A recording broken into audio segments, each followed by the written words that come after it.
Dhe në ato vite unë i merë pampurin e shikoja sepse palestra e peshngritjes ishte këtu, palestra e mundjes ishin këtu. Edhe trajnerin e ti shikoja që bënde stërvitje. Dhe në ato vite unë më kujtohet edhe Olimpiada, i merë pampurin nuk ka dalë kampion olimpik. Ka fituar një nga dy garat. Ai ka fituar një medalje si kampion bote në stilin e forcës. Pra, në 72-shin, në Olimpiadën e 72-shit, bësh dhe kampionat botëror dhe Olimpiadë. Dhe nuk kanë qenë si tani, që kanë qenë dy stile dhe mlidheshin dy stile dhe dilte dy garshi kush merr medaljen e artë. Atëre kanë qenë 3 stile.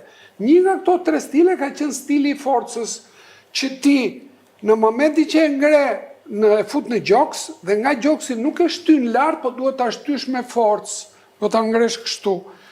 Ky lloj stili në 72-shin, ky u bë kampion bote dhe rekordmeni përjetshëm sa atë vit u hoq ky stil sepse dëmtonte shtyllën kurizore. Kjo është e vërtetë, edhe në listën e tabelës medaljeve Shqipëria deri tani që u mor medaljet e para këtë vit, nuk ka pas. Ishim 0.